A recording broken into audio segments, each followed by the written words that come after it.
sweetness. It's not my fault. So you can't blame me. I didn't do it and have no idea how it happened. It didn't take more than an hour after they pulled her out from between my legs for me to realize something was wrong. Really wrong. She was so black she scared me. Midnight black, Sudanese black. I'm light-skinned with good hair, what we call high yellow, and so is Lula and's father. Ain't nobody in my family anywhere near that color. Tara is the closest I can think of, yet her hair don't go with the skin. It's different, straight but curly, like the hair on those naked tribes in Australia.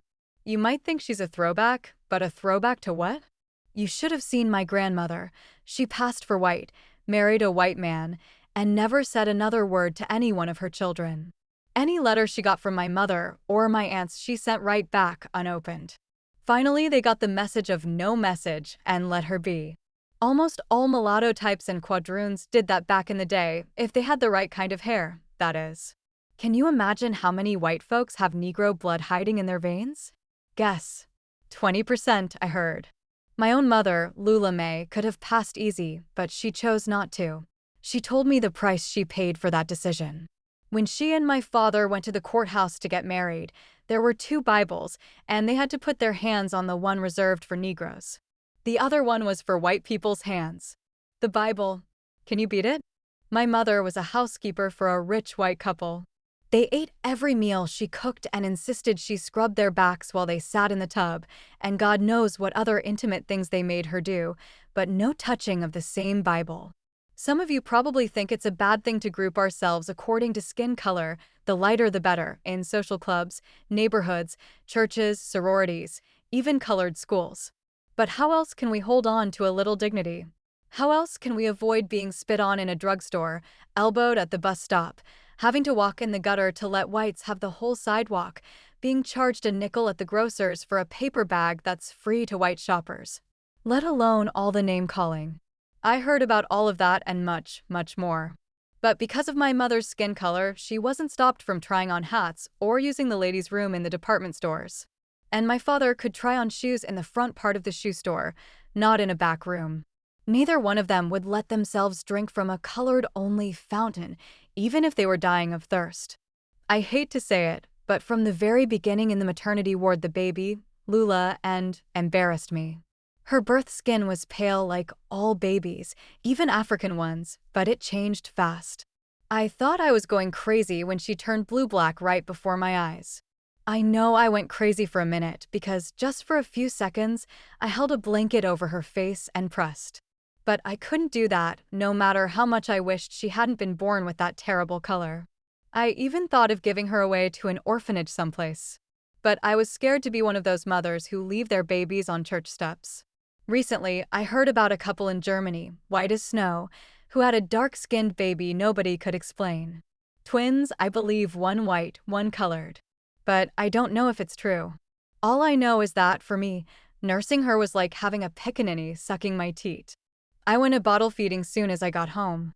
My husband, Louis, is a porter, and when he got back off the rails, he looked at me like I really was crazy and looked at the baby like she was from the planet Jupiter. He wasn't a cussing man, so when he said, "God damn, what the hell is this?" I knew we were in trouble. That was what did it, what caused the fights between me and him. It broke our marriage to pieces. We had 3 good years together, but when she was born he blamed me and treated Lula and like she was a stranger, more than that, an enemy. He never touched her. I never did convince him that I ain't never, ever fooled around with another man. He was dead sure I was lying. We argued and argued till I told him her blackness had to be from his own family, not mine. That was when it got worse, so bad he just up and left and I had to look for another, cheaper place to live. I did the best I could. I knew enough not to take her with me when I applied to landlords, so I left her with a teenage cousin to babysit. I didn't take her outside much, anyway, because when I pushed her in the baby carriage, people would lean down and peek in to say something nice, and then give a start or jump back before frowning. That hurt. I could have been the babysitter if our skin colors were reversed. It was hard enough just being a colored woman, even a high yellow one, trying to rent in a decent part of the city. Back in the 90s, when Lula was born, the law was against discriminating in who you could rent to, but not many landlords paid attention to it. They made up reasons to keep you out. But I got lucky with Mr. Lee, though I know he upped the rent $7 from what he'd advertised, and he had a fit if you were a minute late with the money. I told her to call me Sweetness instead of Mother or Mama. It was safer. Her being that black and having what I think are too thick lips and calling me Mama would have confused people. Besides, she has funny colored eyes, crow black with a blue tint, something witchy about them, too. So it was just us two for a long while, and I don't have to tell you how hard it is being an abandoned wife. I guess Louis felt a little bit bad after leaving us like that, because a few months later on he found out where I'd moved to and started sending me money once a month, though I never asked him to and didn't go to court to get it. His $50 money orders and my night job at the hospital got me and Lula and off welfare, which was a good thing. I wish they would stop calling it welfare and go back to the word they used when my mother was a girl.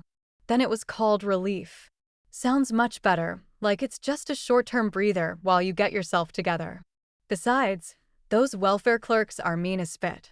When finally I got work and didn't need them anymore, I was making more money than they ever did. I guess meanness filled out their skimpy paychecks, which was why they treated us like beggars. Especially when they looked at Lula and then back at me like I was trying to cheat or something. Things got better, but I still had to be careful. Very careful in how I raised her. I had to be strict, very strict. Lula and needed to learn how to behave, how to keep her head down and not to make trouble. I don't care how many times she changes her name. Her color is a cross she will always carry. But it's not my fault. It's not my fault. It's not. Oh yeah, I feel bad sometimes about how I treated Lula and when she was little. But you have to understand, I had to protect her. She didn't know the world. With that skin, there was no point in being tough or sassy, even when you were right. Not in a world where you could be sent to a juvenile lockup for talking back or fighting in school, a world where you'd be the last one hired and the first one fired. She didn't know any of that or how her black skin would scare white people or make them laugh and try to trick her. I once saw a girl nowhere near as dark as Lula and who couldn't have been more than 10 years old tripped by one of a group of white boys, and when she tried to scramble up, another one put his foot on her behind and knocked her flat again. Those boys held their stomachs and bent over with laughter. Long after she got away, they were still giggling, so proud of themselves. If I hadn't been watching through the bus window, I would have helped her, pulled her away from that white trash. See, if I hadn't trained Lula and properly, she wouldn't have known to always cross the street and avoid white boys. But the lessons I taught her paid off, and in the end she made me proud as a peacock. I wasn't a bad mother, you have to know that, but I may have done some hurtful things to my only child because I had to protect her. Had to. All because of skin privileges.